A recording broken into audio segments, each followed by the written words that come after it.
Como decíamos ayer, viajamos hacia el año 1532. En Pontevedra, Bartolomé Sarmiento y María Gamboa traen al mundo a Pedro Sarmiento Gamboa. Lamentablemente, no se tiene mucha información sobre su infancia, pero aparentemente pasó parte de la misma en la casa paterna en las costas gallegas. Tal vez fue allí donde adquirió las primeras nociones sobre navegación. El misterio se extiende incluso hasta el punto de no saberse con seguridad en qué universidad cursó sus estudios ni donde adquirió grandes conocimientos de astronomía, náutica, matemáticas y geografía.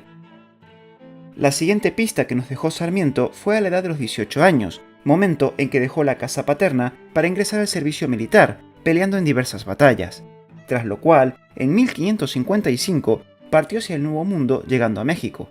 En aquellas tierras permaneció 2 años en los que tuvo tiempo a tener problemas con la Inquisición, debido a una parodia de un auto de fe. Sarmiento fue encontrado culpable y sentenciado a azotes en la plaza de Puebla. Tras esto, partió a Perú, llegando en 1557. Por entonces, aquellas tierras disfrutaban de un periodo de expansión. Allí Sarmiento consiguió la cátedra de gramática gracias a la mediación del virrey del Perú, el marqués de Cañete, aunque no ostentó dicho puesto por mucho tiempo, ya que se unió al séquito del nuevo virrey, el conde de Neva, y, posteriormente, se convirtió en un subconsejero en asuntos de estrategia, navegación e historia. Gamboa entabló una estrecha relación de amistad con el virrey que, ante todo pronóstico, le costaría muy caro.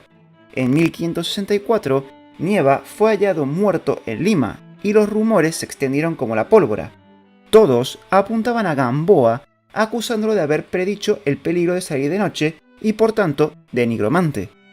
Esto lo llevó otra vez ante la Inquisición, quien lo encontró culpable, condenándolo a la cárcel y el destierro. Afortunadamente, la condena no se cumplió y Gamboa pudo marchar a Cusco. 2 años después de la condena de Gamboa, en 1567, bajo el gobierno de Lope García de Castro, surgieron nuevos proyectos para buscar islas en el Pacífico. Todos ellos a raíz de leyendas propagadas por los incas en las que se hablaba de que aquellas tierras eran ricas en oro y plata. Entre aquellos proyectos se encontraba el de Sarmiento Gamboa, el cual recibió el apoyo de Castro. La expedición se puso al mando de Álvaro de Mendaña y a Sarmiento Gamboa se le nombró capitán de una de las naves y cosmógrafo. Las instrucciones dadas a la escuadra establecían que se consultase a Sarmiento en todo lo relativo a la navegación. Tras finalizar los preparativos, la expedición, compuesta de 2 naves y 160 hombres, zarpó de El Callao el 20 de noviembre de 1567. Sin embargo, los problemas aparecieron nada más empezar el viaje. Mendaña y Hernán Gallego, el piloto mayor, modificaron la ruta trazada por Sarmiento, lo que evitó que aquellos hombres llegaran a Australia. A pesar de ello, el 7 de febrero de 1568, la expedición llegó a una isla, la cual bautizaron con el nombre de Isla de Santa Isabel. Los españoles pronto se dieron cuenta de que la isla formaba parte de un archipiélago, el cual exploraron durante 1 año en busca de oro y lo bautizaron como Islas Salomón. En su viaje entraron en contacto con los indígenas que habitaban en ellas, y Sarmiento comenzó a establecer asentamientos, ya que para ello habían llevado armas, ropas, semillas, maderas, entre otras cosas. Sin embargo, esta labor le volvió a enfrentar con Mendaña, quien prefirió regresar alegando la falta de personal. En el camino de vuelta, Mendaña continuó con su política de no prestar atención a Gamboa en cuanto al rumbo a seguir, lo que llevó a problemas de navegación durante el viaje de vuelta, que, a su vez, llevó a una mayor tensión entre Mendaña y Gamboa. Tanto es así que al llegar a las costas americanas, Mendaña hizo prisionero a Sarmiento de Gamboa. Finalmente, la expedición llegó a El Callao el 22 de julio de 1569. Una vez en tierra, Sarmiento y Mendaña continuaron con las recriminaciones sobre la dirección de la expedición y el hecho de no haber obtenido ningún resultado. La tensión escaló tanto que ambos terminaron en la audiencia de Lima, donde expusieron sus razones. Gamboa fue tan claro y contundente en sus argumentaciones que impresionó al propio virrey, quedando absuelto de todo cargo.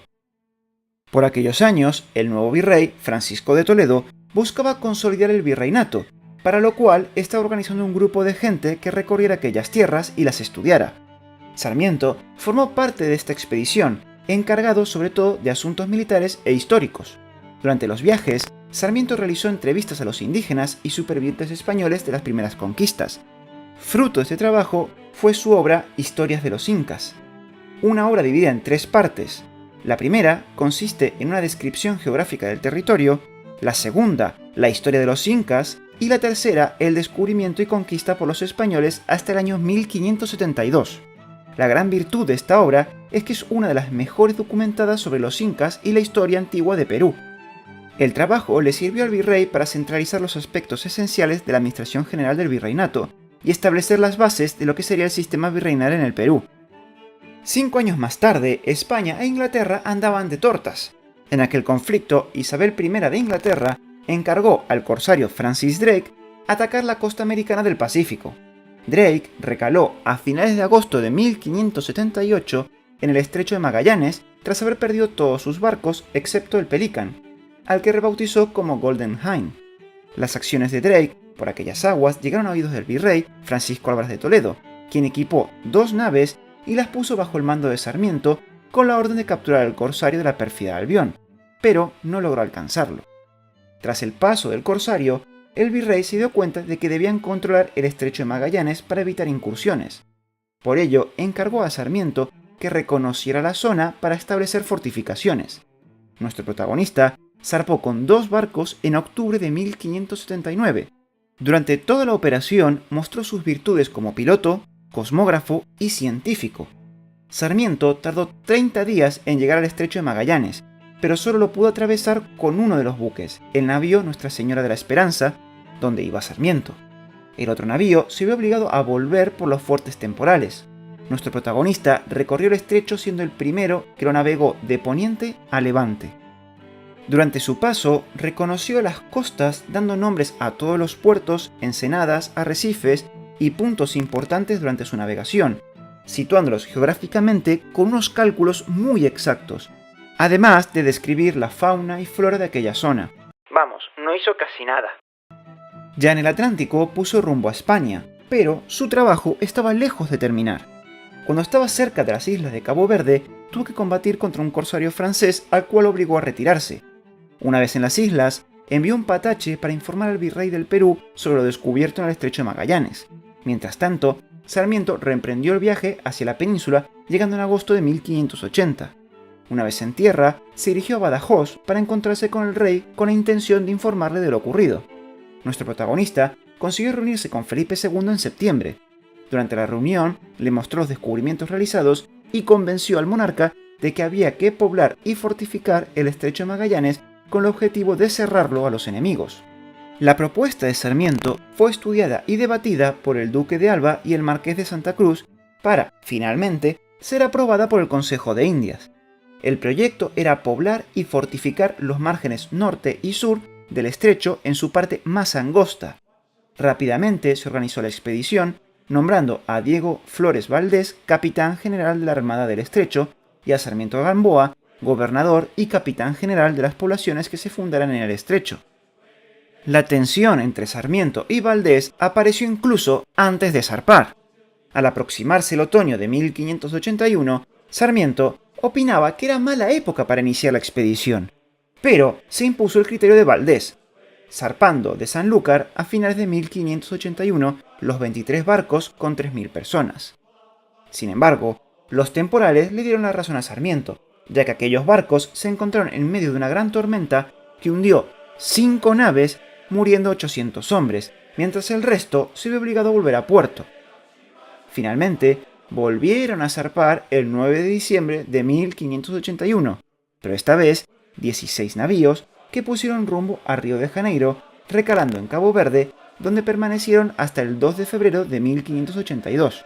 La expedición llegó a Río de Janeiro el 25 de marzo, donde se quedaron otros 6 meses esperando mejores condiciones para la navegación. La tripulación estaba diezmada por las enfermedades y las penalidades del viaje, lo que empeoró las relaciones entre los jefes. Fue el 2 de noviembre de 1582 cuando finalmente pudieron zarpar rumbo al Río de la Plata, donde desembarcó Sotomayor con su tropa, quienes continuaron su viaje hacia Chile por tierra. Tuvieron que hacer frente a un fuerte temporal que provocó que perdieran 3 naves. Otros 3 regresaron a Río de Janeiro debido a su mal estado. Finalmente, llegaron a la entrada del estrecho unos pocos barcos el 17 de febrero de 1583, pero el mal tiempo les obligó a desistir y regresar a Río de Janeiro. Allí se encontraron con el general Diego de Alcega, quien venía con 4 naos con víveres para la expedición y un mensaje del rey para Sarmiento y Valdés, en el que les urgía a fortificar el estrecho, ya que Francia estaba preparando corsarios para cruzarlo. Sin embargo, la noticia fue usada por Valdés como pretexto para dirigirse a la Bahía de Todos los Santos y después a España, dejando a Sarmiento solo. Nuestro protagonista estaba dispuesto a cumplir con las órdenes y se quedó en Río de Janeiro asumiendo el mando de las naves. Tras reorganizar la expedición, zarpó el 2 de diciembre de 1583 con 5 naves y 538 almas. El 1 de febrero de 1584 llegaron hasta la segunda Angostura, pero no pudieron desembarcar debido a que la corriente los empujó hasta el Cabo de Vírgenes, donde finalmente desembarcaron el 4 de febrero de 1584. Una vez en tierra, el 11 de febrero de 1584, Sarmiento fundó la ciudad del Nombre de Jesús, siendo la ciudad más al sur del mundo por entonces. Al poco de aquello, el mal tiempo obligó a 4 naves a dejar el fondeadero y regresar al Atlántico para luego poner rumbo a España, quedando solo la Santa María de Castro para 338 pobladores. Rápidamente, Sarmiento se dio cuenta de que el nuevo poblado no podía albergar a todos, por lo que se puso manos a la obra para fundar otra ciudad que alojaría la mitad de aquellas almas. Envió al buque que tenía con 50 pobladores hacia Punta Santa Ana, mientras él, con otros 100, hizo el camino a pie. El 25 de marzo fundó en aquella zona la ciudad Rey Don Felipe. Gamboa designó autoridades para el gobierno de los poblados y ordenó comenzar la construcción de la primera iglesia, así como efectuar diversas siembras. Sin embargo, aquellas tierras no eran buenas para los cultivos, por lo que los productos de la tierra eran pobres y escasos. Solo el mar brindaba algo de comida. La férrea voluntad del gobernador mantuvo ambas colonias. Hubo tentativas de sublevación, concluidas con degüellos. Después llegarían días mejores en que el mar parecía apacible, pero tras el benigno otoño sobrevino el invierno austral, duro y cruel. Nevó 15 días seguidos, había enfermos y muertos, pero nada quebraba la voluntad de Gamboa. Las duras condiciones obligaron a nuestro protagonista, 2 meses más tarde, a zarpar en busca de víveres, llegando a Puerto de Santos, donde las autoridades locales le proporcionaron todo lo que necesitaba. Una vez con todo, zarpó hacia el estrecho, pero se encontró con un temporal en la zona de Bahía que destruyó el Santa María de Castro, el cual terminó en el fondo del mar con toda la carga. Afortunadamente, Sarmiento y algunos de los tripulantes se pudieron salvar llegando a la costa. El 3 de octubre consiguió llegar a la ciudad de Bahía, donde el gobernador lo ayudó regalándole una pequeña embarcación con todos los víveres necesarios. Sarmiento volvió a zarpar el 13 de enero de 1585, pero un nuevo temporal le obligó a tirar al mar toda la carga para poder salvar la nave y regresar a Bahía. Una vez en puerto, los tripulantes se negaron en rotundo a volver a salir. Tras todos los fracasos de intentar llegar al estrecho, Sarmiento desistió, y el 22 de junio de 1586 zarpó hacia España en una carabela portuguesa. Pero durante el trayecto fue hecho prisionero por Walter Raleigh y llevado ante la reina Isabel I. La monarca inglesa le entregó un mensaje para Felipe II para intentar iniciar las negociaciones de paz y lo liberó para que pudiera regresar a España. En su camino de vuelta pasó por Francia, donde fue hecho prisionero por los hugonotes y permaneció encarcelado 3 años esperando a que España pagara el rescate. Nuestro protagonista finalmente llegó a España en 1590.